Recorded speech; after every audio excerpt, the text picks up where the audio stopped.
Hey, you there, Travis? You should still be at the office about now, right? I have some work I want you to finish up by today. I put all the data into the cloud file. Start on it as soon as you're back at your desk. You got that?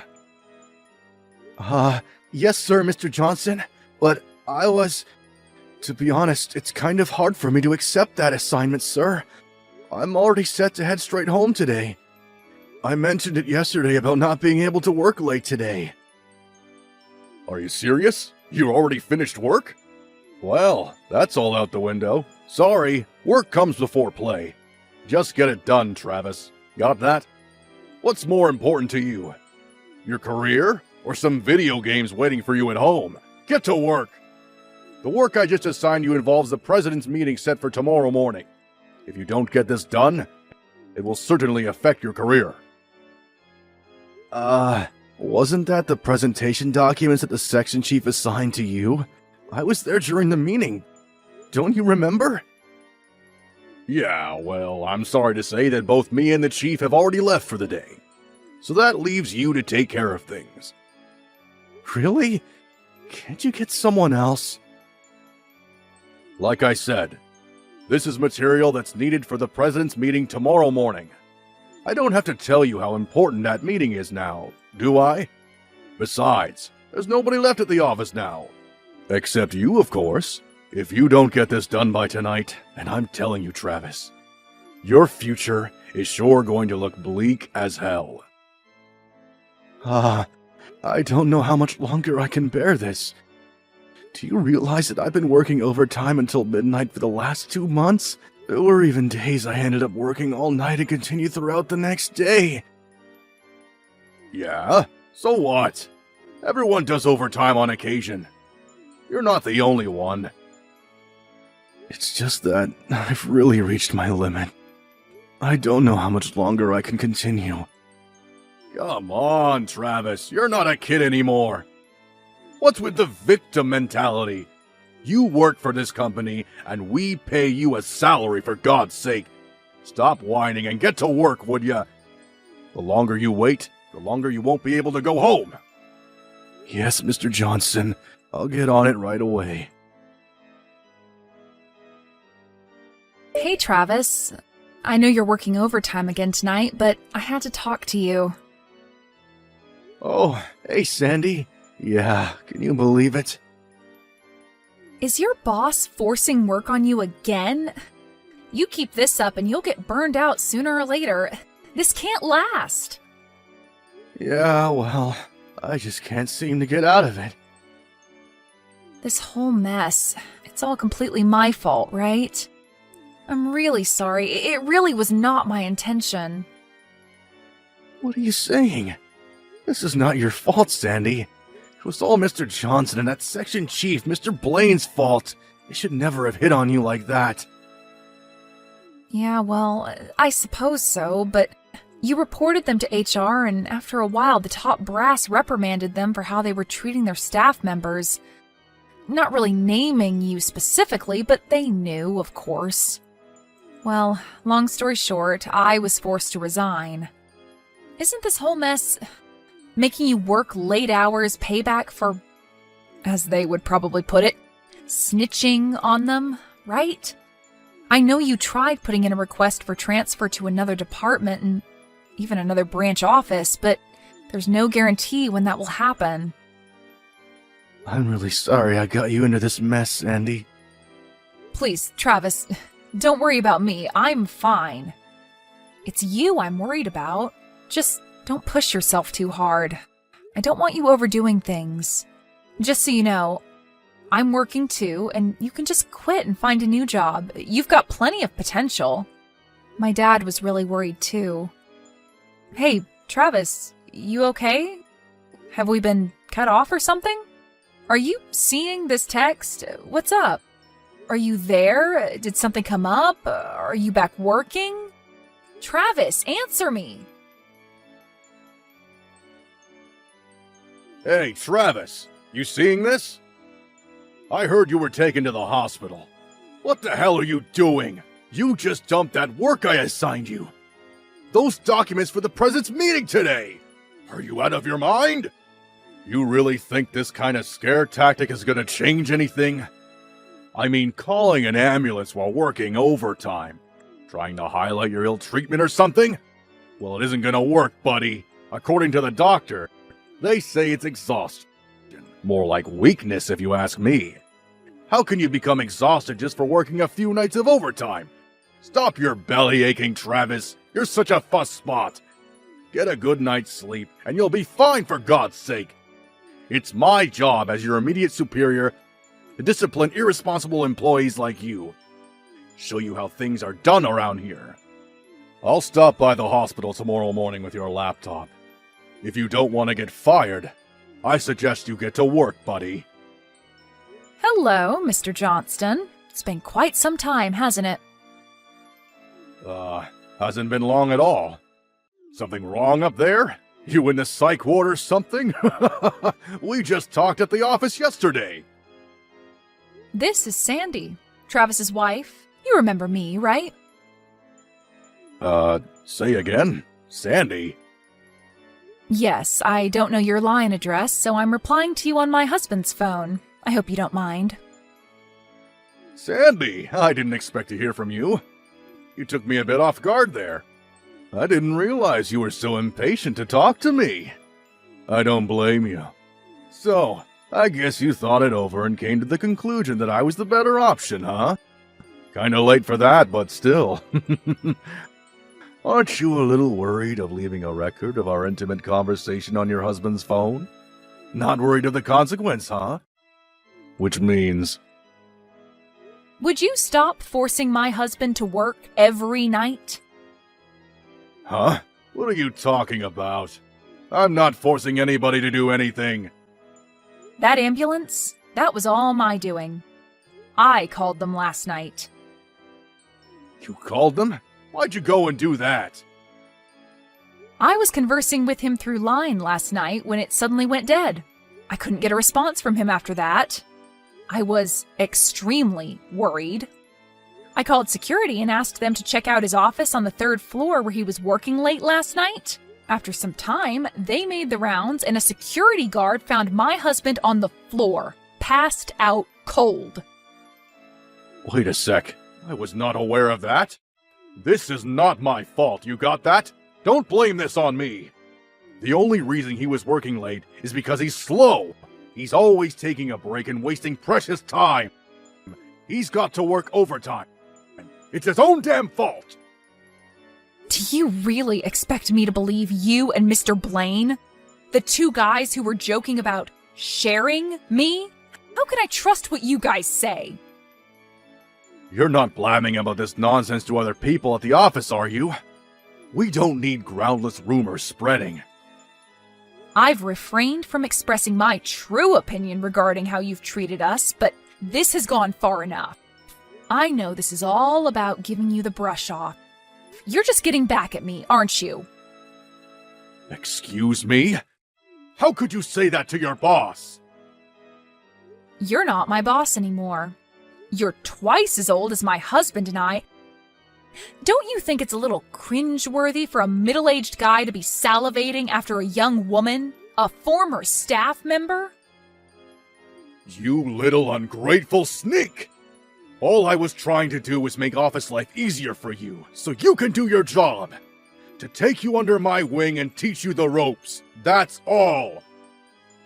Really? That was your intention?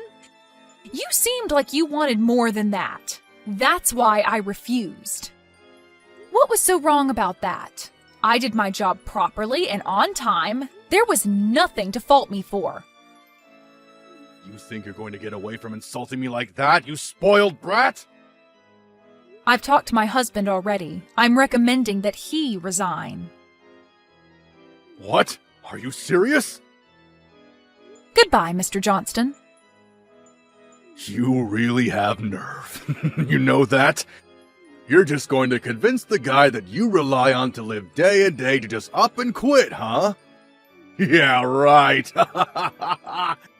You do that, and you guys will be left homeless and penniless in no time. Good luck with that. You really screwed up, Sandy. I thought you were a bit attractive and I thought I would give you a chance. But you decided to throw it all down the drain. I can't figure you out, but do as you like. I don't give a damn. Good morning, Sandy. Are you up? I just took a look at my smartphone. I didn't check it since 2 days ago. I see you had a little conversation with Mr. Johnson. Didn't go all that amicably, it seems. Yeah, right.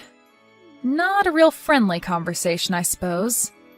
I saw your phone on the bedside table and I was going to turn it off. Then I saw all those message notices on there that I just had to see what it was about. Could have been an emergency.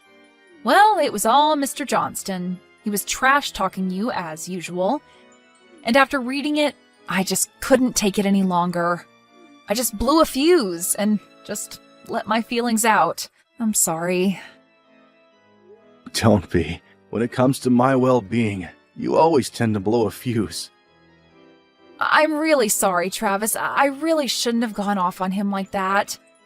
Without first talking it over with you, but I just can't stand that guy. Don't worry about it. No problem. Actually, I'm thankful for what you did. Huh? You're okay with it? He was here earlier. He stopped by to drop off his laptop. Why'd he do that? He said I had a lot of time on my hands while I'm here. So he told me to get to work on some urgent documents. Wait, what? Are you serious? He was there this morning? Relax, Sandy. How can you be so calm, Travis? You're recuperating from exhaustion, for God's sake. And he's making you work? That guy needs a little more talking to. Yeah, right. But all the same, relax. Because you told him off, he made the mistake of handing me some helpful materials for my payback plans. Huh? What's the laptop got to do with your paycheck plans? You'll find out soon enough. I know this is all hard on you. But give me a bit more time, would you? Yeah, okay. If you say so, Travis. I'll leave it to you. But just don't do anything rash. You got that? Yeah, I know. Thanks, Sandy. Hey, Travis, are you still faking that exhaustion charade? About that assignment I asked you to finish up. I thought I told you to complete that by morning. I was expecting it to be uploaded to the cloud file, but it's nowhere in sight. What's going on, buddy? I'm having a meeting in an hour. I need those files. Do your job, for Christ's sake. Good morning, Mr. Johnson. I went all the way to the hospital to drop off my laptop, and this is the thanks I get? You lazy bum! I'm sure you noticed, but I'm lying in a hospital bed right now. Yeah, I can see that. But all you're doing is sleeping.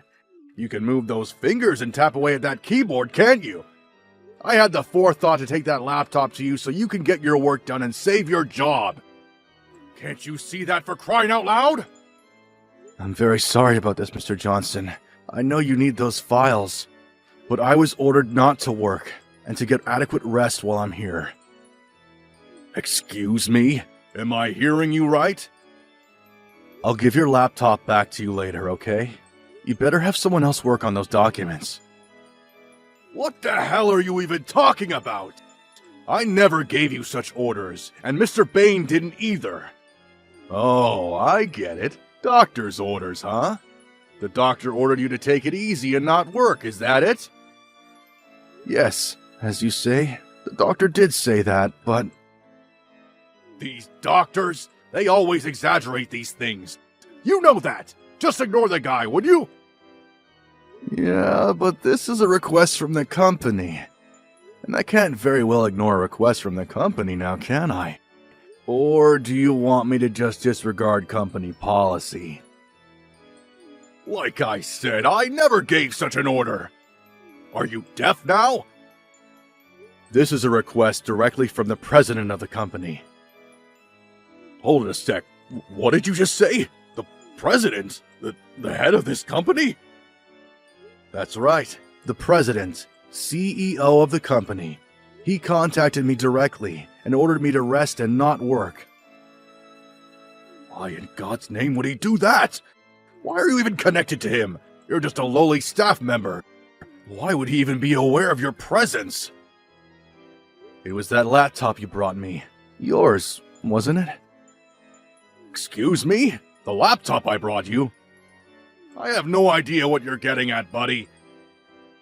I'm sure you know, but about 10 days ago, the company set up a special online hotline that allows staff members to add comments directly to the president of the company. Don't tell me you went ahead and... Yep, that's right. I put in a comment. That laptop you brought me was already registered to the hotline, so all I did was include my name, employee ID number, and my comment. Darn it! I thought I put a lock on that site! Back when the special online hotline was established, I was pretty out of it. Working every night till quite late, I wasn't really in the frame of mind to be checking the details of the site. I had no idea that you could converse directly with the company president about whatever topic seemed important, whether it be grievances about the kind of coffee in the staff lounge to unfair work environments. But once I was able to recuperate in the hospital, and as you say, have a lot of time on my hands, I was able to think straight and check the details of the hotline, thanks to you. One thing led to another, and I was able to contact the president directly. Are you friggin' serious? As this is the case, I have decided to resign from the company. What? You're quitting? Yes, I sent my resignation letter directly to the president himself. Wait, you sent your resignation directly to the company president? Yes, that's right. He discouraged me from resigning, but I had already made up my mind. So, why the hell do you have to resign? My uncle owns a small company, and he offered me a job there, and I decided to accept. I decided on resigning and taking this new job, mostly because my wife urged me to do so, and the new job seemed a lot more interesting. Interesting? So this job you got now, it's not very interesting to you, huh? No, it's not. I gradually lost interest in the job. There was zero motivation or any sense of purpose in the work I was doing. So that's how you felt about this job? Are you making fun of our work here? No, not at all. It's just the motivating factor of the job, that's all. First, the senior management I'm supposed to respect and learn from try to seduce my wife. Then I try to help my wife by reporting it, and you guys enact revenge by making me work overtime day in and day out. Until I ended up in the hospital. Let me ask you this. Would you want to work in a company like that? I'm pretty sure I know what the answer would be. That all depends on you. It depends on if you have the guts and perseverance to make it through the rigorous demand of being a marketing manager. Clearly, you don't have what it takes. Well, if that's the case, show the other staff members that you have what it takes as an example to others. Do your own work for a change, instead of just talking, giving orders. I urge you to put the work in yourself. Until you do that, none of your staff will ever respect you. Shut your damn little trap, you little smart mouth! How can you talk to me like that? As for me, I'm going to use up all my remaining paid holidays I wasn't able to use and resign. I think I'll rest up a bit before starting my new job. Oh yeah, almost forgot. I just talked to my lawyer. I'm planning to demand compensation from both you and the chief manager, Mr. Bain. So expect a letter from him in the near future. Compensation? Are you serious? Very serious. Like I said, my lawyer will contact you from now on, so I probably won't be seeing you again. Hold it a second, Travis. You can't do this! I can, and I will. Talk to my lawyer. It's been a pleasure working for you, Mr. Johnson. Goodbye. Well, after that conversation, Mr. Johnson and the chief manager came barging into the hospital demanding to see me, but were chased off by the staff, They made such a racket that the hospital even threatened to call the police. As they were leaving, Mr. Johnson shouted towards my room, "The president can shove it!" or something to that effect. But as luck will have it, the president himself was visiting me right at that time and heard the whole thing. He was furious and rushed out to confront them in the hallway. Sandy was there too, and she said those two guys were as white as a sheet. They were practically on their hands and knees apologizing. The president was so angry, he later closed that sales office for good. The other staff members were transferred to other branches, but Mr. Johnson and Mr. Bain were both fired. They tried to get another job elsewhere, but since the president had a lot of connections and pull in the industry, their efforts failed miserably. I heard Mr. Johnson is currently unemployed, but still has considerable debt hanging over his head thanks to me. I later heard he was married but got divorced shortly after this incident. Apparently, he's working various part-time jobs now to make ends meet. Not sure what happened to Mr. Bain. He paid the compensation and just up and disappeared. As for me, I'll be starting that new job next month. So until then, I'm taking it easy. Sandy took a few days off. So, we're headed down to the beach over the weekend.